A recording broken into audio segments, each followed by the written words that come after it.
Ubusanzwe twivugira ibimera byakunze gukoreshwa n'abakurambere kuva kera ndetse na n'ubu.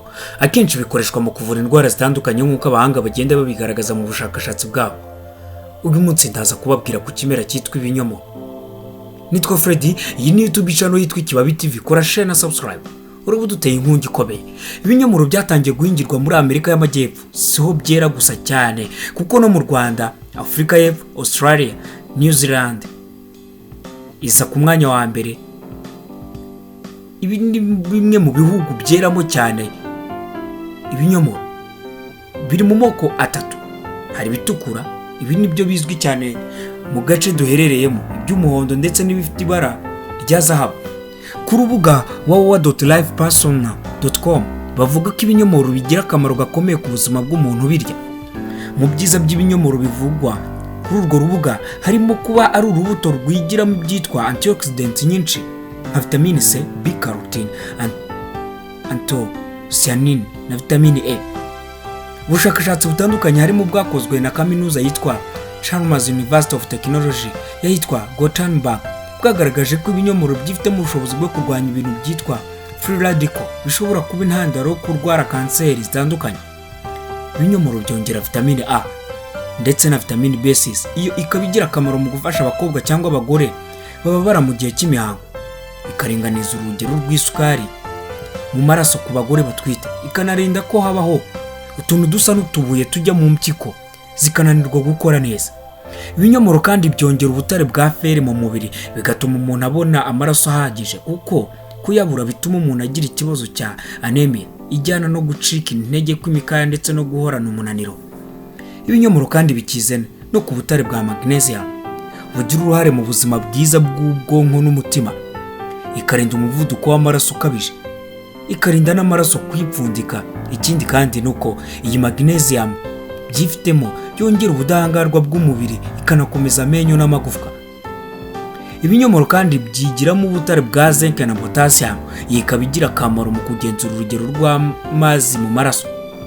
Ku rubuga sante.tucoma.com bavuga ko mu byiza by'ingenzi by'ibinyomoro harimo kuba bigabanya ibinure bibi mu mubiri, cholesterol, kubera ko byifitemo ibyitwa fibre, bigatuma ibyo binure bibi bisohoka mu mwanda mu gihe umuntu yituma. Kugira ngo umuntu abone ibyiza bituruka ku binyomoro nuko yakirya ku mafunguro ya mu gitondo kugira ngo gikore umunsi wose, ariko ngo n'ingirakamaro n'igihe cyose umuntu yakirira. Kuba ibinyomoro bikungahaye kuri vitamine A, vitamine C, calcium, fer, phosphore bituma ari urubuto rwiza ku bantu bagira ikibazo cyo kubura amaraso ahagije. Vitamine A iboneka mu binyomoro kandi ifasha umuntu kubona neza, akagira uruhu rwiza, akagira n'imisatsi myiza. Ibinyomoro bikize kuri fibre zituma umuntu yituma neza, zikamurinda impatwe.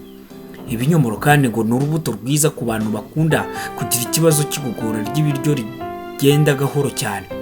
Ibinyomoro kandi ngo ni urubuto rwiza ku bantu barwaye diabete kuko rwigiramo isukari nkeya. Ibinyomoro kandi byigiramo ibyitwa calories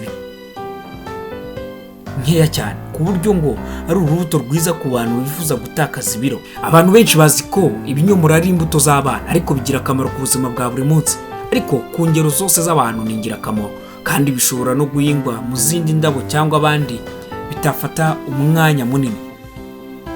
Wibuke ko ibinyomoro birwanya indwara z'umutima. Ibinyomoro bikungahaye kuri potassium cyane.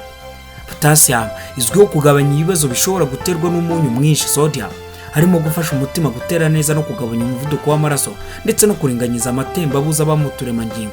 Bituma ibinyomoro biba imbuto z'ingenzi mu kurwanya indwara zimwe na zimwe z'umutima. Bifasha kureba neza.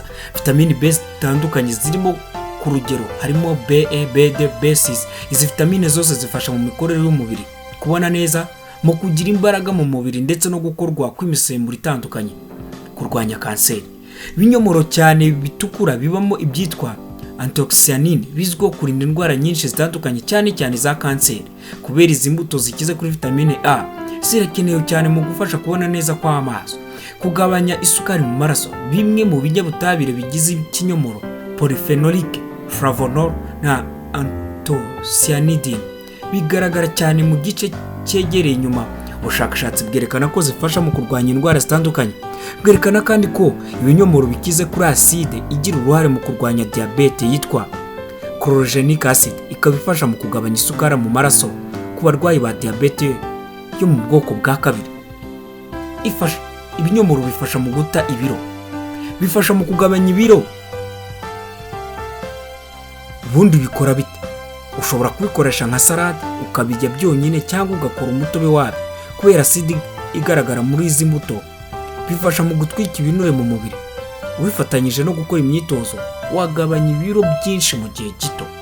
Umutobe w'ibinyomoro ushobora kandi gufasha mu gusukura umubiri cyane no kubuza kwinjira mu mubiri kw'amavuta mabi. Aka ni akamaro k'ibinyomoro. Reka ngushimire wowe wakoze subscribe ku Kibabi TV ndetse nawe wakoze share. Aya ni amateka y'ibimera ndetse n'akamaro kabyo ku Kibabi TV. Ese kubera icyo udafata isegonda rimwe ugakora subscribe tugakomeza tukagira umuryango munini w'Ikibabi TV? Ndabakunda, nyita Fred.